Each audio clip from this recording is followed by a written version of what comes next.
Hey everybody, welcome back to the show. I'm your host, Dr. Nick, and welcome back to the 90s Guys Show. Today, I wanted to talk about one of my favorite game systems of all time, besides the Nintendo and Super Nintendo, of course. This was a system that a lot of people, uh, they look back on some of the games, and some of them have aged well, some of them haven't. When a lot of my friends had went directly from the Super Nintendo to the Nintendo 64, I went to the PlayStation. Um, I'm not exactly sure why. I think it was because of the fact that there was more games out for the system at the time. Um, I don't I don't really remember there being a huge price difference, but then again, I wasn't the one buying it. Um, it was given to me on my birthday, and I was one of my first games that I played for it was Rampage. Of course, you all know Rampage. It's the game with the three different monsters: the gorilla, the Lizzie, the lizard. I think Ralph's the is Ralph the wolf? I don't remember. George, I think. Yeah, George is the gorilla. Ralph is the wolf, and then so on and so forth. But and then of course the WWF wrestling games were always a huge hit, and I would sort of like to go. This, of course, is the North American PlayStation. This is something that was not really new in design. We had the Sega Saturn that had the CD based. The Sega CD, of course, was CD based, in the name. The Nintendo 64 was still going with cartridges. I thought this was always a really cool design. Got the lid here, PlayStation logo, Sony, the reset power button, and of course you got the AV out, regular AC in, and I'm not really sure what this was supposed to be. The parallel, I don't really know what that was supposed to be, but of course you all know the story that originally this was going to be the Nintendo PlayStation. Nintendo was working out a deal with Sony, and Nintendo actually ended up breaking that deal, ended up going with Philips, and they created the CDI. It was one of those things where they found a couple of the systems in existence, and Sony went. This ended up being one of the largest selling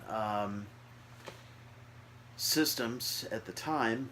Of course, the PlayStation 2 is considered to be the largest amount of systems sold, partially because of the fact that it also doubled as a DVD player, which was a huge seller. But these are games that I have that are my original games.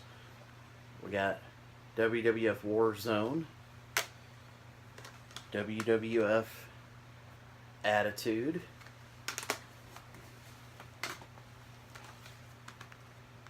SmackDown, SmackDown 2, Know Your Role,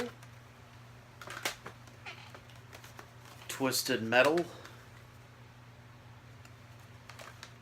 Twisted Metal 3, and Twisted Metal 2 is actually in the other room. And these were always really fun games too. Cool Borders 3, Cool Borders 4, 1 and 2 are in the other room. This was always a fun game too. Pong, it's back the next level.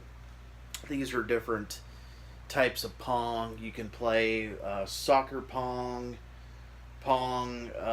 basically it was a 3D type of game. A lot of fun. Me and my brother played this a lot.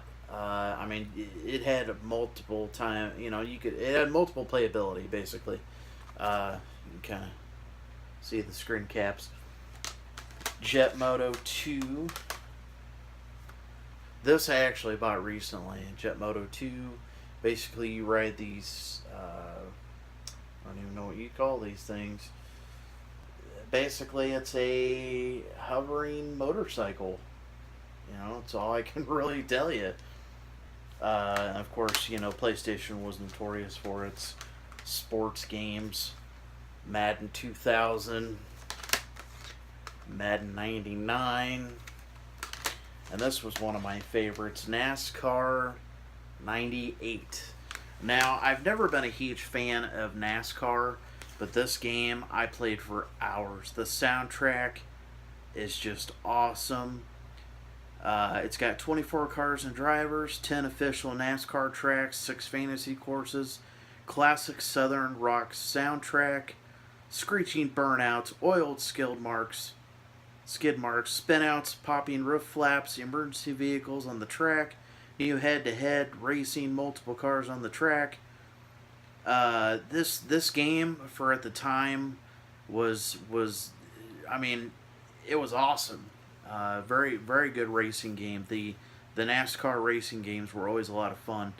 I started out with this one, 98, but I don't remember exactly where I got the game from. I don't know if it was like a friend of mine that got it for me, or I don't know. But it was a lot of fun. PlayStation has always been a very fun system to me. Me being, you know, the typical gamer at the time, when a new system came out, a lot of the games I would sell them, trade them in, you know, for newer PlayStation 2 stuff, and then I did it for PS3, and I recently got a lot of my games back, which is, you know, I'm happy to say I've got a lot of my original Xbox games, PlayStation 2, PlayStation games. I never got rid of my Super Nintendo, Genesis, and NES games. I never got rid of those. But for some reason, I mean, I'm probably not the only one that did this, but as soon as the new system would come out, I would trade in the old games to get new games. And of course, you know, months later, I'd be like, man, I wish I still had that game. And a lot of the PlayStation 1 games, they're not hard to find. There's not a whole lot of really expensive ones unless you get into, like, you know, Final Fantasy VII, some of the Crash Bandicoot games. I don't know if it's 2 or 3. I mean, some of them can range anywhere between like $1.99 all the way up until, you know, $10-15. I know some of the Tekken games, Mortal Kombat Trilogy, it's kind of a pricey game. I mean, not a huge hefty price, but PlayStation came out in 95, and I mean, what I wouldn't give to be able to go back in my room, sitting at my desk with my 13-inch TV, with a can of Surge, a piece of pizza, and playing Metal Gear Solid or Siphon Filter. You know, just times were easier then. You always say, you know, you can't go back. You can't go back. You shouldn't dwell on the past, but it would sure be nice to visit. Thank you for watching. I hope you watch some of my other videos. Thank you to all the subscribers. There is more content coming. Like this video. Hit the subscribe button down below to get notified of all the future videos, and hit the little bell icon to make sure you get all the notifications for all the videos that I do. And I'll see you all later.